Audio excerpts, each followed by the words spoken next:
Hello welcome back to YouTube channel. അപ്പം ഒരു അസൈൻമെൻറ്റാണ് കാണുന്നത് വെച്ചാൽ ഇഷ്ടപ്പെട്ട ലൈക്ക് ചെയ്യുക, ഷെയർ, സബ്സ്ക്രൈബ് ചെയ്യാൻ മറക്കില്ല. അപ്പം നേരെ വീഡിയോയിലോട്ട് പോകാം കേട്ടോ. അപ്പോൾ ഇത് ഇന്നും വെച്ച് ജോലി കഴിഞ്ഞ് വന്നപ്പോൾ ഗ്രീൻ പീസ് കൊണ്ടുവന്നിരുന്നു കേട്ടോ. നമ്മളെ ഫ്രഷ് ആയിട്ടുള്ള ഗ്രീൻ പീസാണ് കൊണ്ടുവന്നിരുന്നത്. അപ്പോൾ അത് നല്ലോണം പൊട്ടിച്ച് അതിൽ നിന്ന് വേർതിരിച്ചു. അതിൻ്റെ സീഡൊക്കെ നല്ലോണം വേർതിരിച്ച് ഗ്രീൻ പീസ് വേർതിരിച്ച് നമ്മൾ ഒരു സ്പെഷ്യലായിട്ട് നമ്മൾ നോർമലായിട്ട് ഗ്രീൻ പീസ് ഉണ്ടാക്കുമ്പോൾ ഡ്രൈഡ് ഗ്രീൻ പീസ് ഉണ്ടാക്കുമ്പോൾ അത്രയ്ക്ക് ടേസ്റ്റ് ഉണ്ടാവില്ല. പക്ഷേ ഇത് ഉണ്ടാക്കുമ്പോൾ അടിപൊളി ടേസ്റ്റാണ് കേട്ടോ. ഇങ്ങനെ ഉണ്ടാക്കി നോക്കണം. അപ്പോൾ എന്തായാലും ഈ ഗ്രീൻ പീസ് കിട്ടുകയാണെങ്കിൽ എന്തായാലും ഇത് ട്രൈ ചെയ്ത് നോക്കണം കേട്ടോ. പിന്നെ നമ്മൾ മറ്റേ ഗ്രീൻ പീസ് പോലെ കുറേ വിസിലൊന്നും അടിക്കണ്ട. കുറച്ച് വെള്ളം ഒഴിച്ച് വേവിച്ചാൽ മതി നമ്മൾ നോർമലായിട്ട്. അപ്പോൾ കുറച്ച് വെള്ളം ഒഴിച്ച് അതിൽ ഉപ്പിട്ട് വേവിച്ചിട്ടുണ്ട്. വെള്ളം വറ്റുമ്പോൾ നമുക്കറിയാം അത് വെന്തുവെന്ന്. അപ്പോൾ അതിന് ശേഷം നമുക്ക് വേണ്ടത് ഒരു ചെറുള്ളിയും പിന്നെ വറ്റൽമുളകാണ്. ചെറുള്ളി ഇല്ലാത്തതുകൊണ്ടാണ് ഞാനിപ്പോൾ ചെറിയൊരു സവാള എടുത്തത്. നിങ്ങൾ എന്തായാലും ചെറുള്ളി തന്നെ എടുക്കണം. അപ്പോൾ അതിന് ശേഷം ഓയിൽ ഒഴിച്ച് കൊടുത്തു. പിന്നെ നമ്മൾ ഈ ചെറുള്ളിയും ഇതും ഇട്ട് കൊടുക്കാൻ നല്ലോണം മിക്സ് ചെയ്യുക കേട്ടോ. അതിൻ്റെ പച്ചമണമൊക്കെ ഒന്ന് മാറി വരുമ്പോൾ നമ്മൾ അതിലേക്ക് നാളികേരം ചിരകിയത് ഇട്ട് കൊടുക്കാം.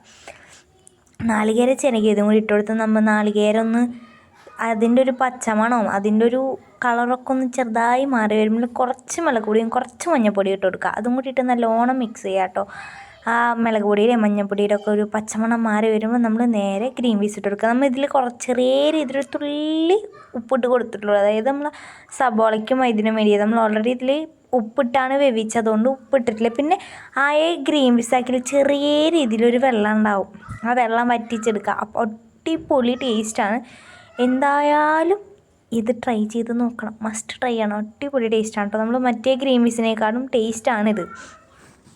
അങ്ങനെ നമ്മളെ കറി ഇവിടെ റെഡി ആയിട്ട് പിന്നെ നമുക്ക് രാത്രി എന്താ കഴിക്കാൻ നോക്കാം കേട്ടോ. ആദ്യം തന്നെ ചോറുണ്ട്, പിന്നെ നമ്മൾ കറിയുണ്ട്, കുറച്ച് പപ്പായ ഉണ്ട്, പിന്നെ മീൻ വറുത്തതും ഉണ്ട്. അപ്പോൾ കുറച്ച് ചോറിട്ടു.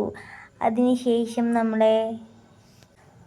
ചോറൊക്കെ ഇട്ട് കൊടുത്തു. അതിന് ശേഷം നമ്മൾ ഗ്രീൻ പീസ് കറി ഇട്ട് കൊടുത്തു. അടിപൊളി ടേസ്റ്റാണ് കേട്ടോ. എനിക്ക് ഭയങ്കര ഇഷ്ടമായി. എനിക്കെല്ലാ ഇവിടെ എല്ലാവർക്കും മമ്മൂന് ഗ്രീൻ പീസ് തോരൻ വെക്കാമെന്നൊക്കെ പറയാൻ അധികം താല്പര്യമില്ലാത്തതാണ്. ആ മമ്മൂ ഒരു ഗ്രീൻ പീസ് തോരൻ വെച്ച് നല്ലോണം കഴിച്ചു. അപ്പം നിങ്ങൾ എന്തായാലും മസ്റ്റ് ട്രൈ ആയിട്ട് ഈ ഗ്രീൻ പീസ് തോരൻ ഒന്ന് ട്രൈ ചെയ്ത് നോക്കണം. ഇതിൻ്റെ കൂടെ തൈല വറുത്തതും കൂടെ ഇപ്പോൾ സെറ്റായിരുന്നു കേട്ടോ. അപ്പം ഞാനും മമ്മും ഫുഡൊക്കെ കഴിച്ച് ഇരിക്കുകയാണ്. അപ്പോൾ ബൈ അടുത്ത വീഡിയോ ആയിട്ട് കാണാം. Thank you for watching.